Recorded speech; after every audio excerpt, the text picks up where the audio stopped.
Molen TV. Tupolev Tu-95 adalah pesawat penembak bom strategis dengan 4 mesin turboprop dilengkapi platform rudal.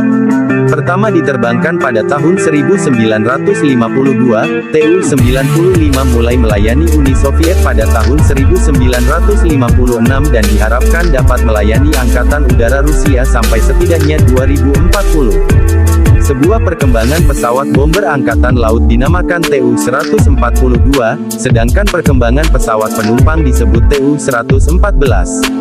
Pesawat ini memiliki 4 mesin Kuznetsov NK-12 dengan baling-baling kontra berputar. Ini adalah satu-satunya pembom strategis bertenaga baling-baling yang masih digunakan operasional hari ini. Tu-95 adalah salah satu pesawat militer yang paling keras, terutama karena ujung bila baling-balingnya bergerak lebih cepat daripada kecepatan suara. Sayap ke belakang yang khas dipasang pada sudut 35 derajat.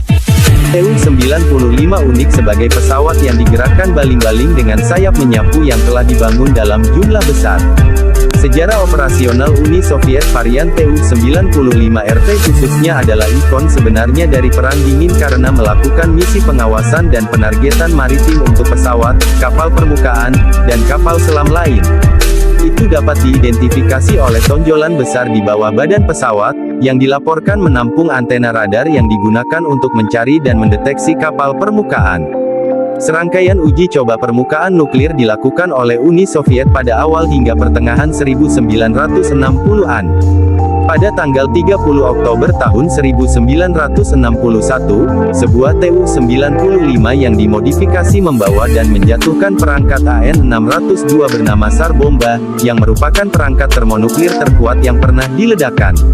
Rekaman video dari tes khusus itu ada sejak acara itu difilmkan untuk tujuan dokumentasi.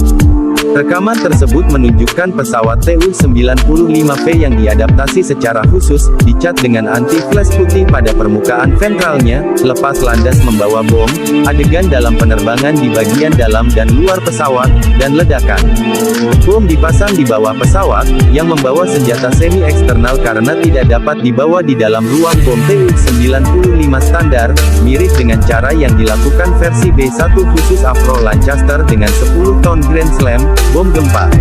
Bersama dengan SAR Bomba, Tu-95 terbukti menjadi pembom serbaguna yang akan mengirimkan RDS-4 Tatiana, bom visi dengan hasil 42 kiloton, bom termonuklir RDS-6S, RDS-37 2.9 bom termonuklir megaton, dan bom REP-3032 200 kiloton. Versi awal pembom ini kurang nyaman bagi awaknya. Mereka memiliki interior yang lembab dan suram, dan tidak ada toilet maupun dapur di pesawat. Meskipun kondisi hidup para pembom tidak memuaskan, para awak sering melakukan 2 perjalanan misi 10 jam seminggu untuk memastikan kesiapan tempur. Ini memberikan total tahunan sekitar 1.200 jam terbang. Pembom memiliki kru terbaik yang tersedia karena sifat misi mereka. Mereka akan sering melakukan misi ke Kutub Utara untuk mempraktikkan serangan transpolar terhadap Amerika Serikat.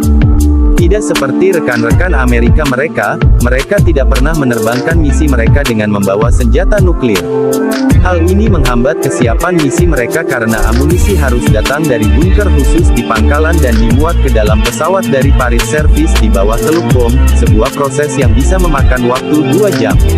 Rusia pada tahun 1992, Kazakhstan yang baru merdeka mulai mengembalikan pesawat Tu-95 dari divisi penerbangan pembom berat ke-79 di Pangkalan Udara Dolon ke Federasi Rusia. Para pembom bergabung dengan mereka yang sudah berada di Pangkalan Udara Ukraina Timur Jauh. Pada tanggal 17 Agustus tahun 2007, Presiden Rusia Vladimir Putin mengumumkan bahwa Rusia melanjutkan penerbangan strategis yang dihentikan pada tahun 1991, mengirimkan pembomnya pada patroli jarak jauh. Jet tempur NATO sering dikirim untuk mencegat dan mengawal Tu-95 saat mereka melakukan misi mereka di sepanjang pinggiran wilayah udara NATO, seringkali berdekatan satu sama lain.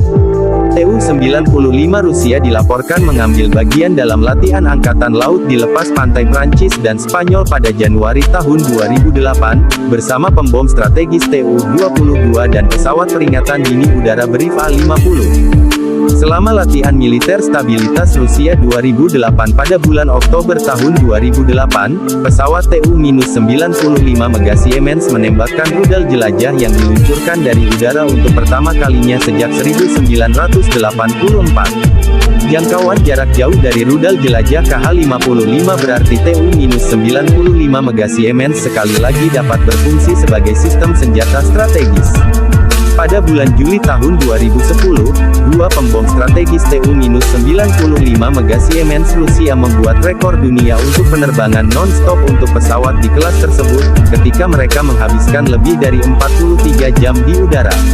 Pembom terbang melalui Atlantik, Arktik dan Samudra Pasifik dan Laut Jepang, mencakup total lebih dari 30.000 km, 19.000 mil, dengan 4 pengisian bahan bakar di udara. Tugas utamanya adalah memeriksa kinerja pesawat selama penerbangan yang begitu panjang, khususnya memantau mesin dan sistem lainnya.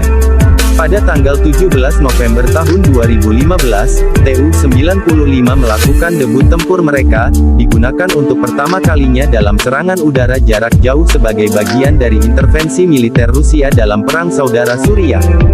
Pada tanggal 17 November tahun 2016, pembom strategis Tu-95 Mega Siemens yang dimodernisasi melakukan penyebaran tempur pertama mereka, meluncurkan rudal jelajah Kh-101 di beberapa posisi militan di Suriah. Pada tanggal 5 Desember tahun 2017, dua pesawat pengebom strategis Tu-95 Mega Siemens dan dua pesawat angkut Il-76MD mendarat untuk pertama kalinya di Pangkalan Udara Biak di Indonesia. Pembom menempuh jarak lebih dari 7.000 km, 4.300 mil, dengan pengisian bahan bakar di udara sebelum mendarat di pangkalan udara. Selama kunjungan mereka, kru Tu-95 melakukan penerbangan patroli pertama mereka di Pasifik Selatan, tinggal di udara selama lebih dari 8 jam.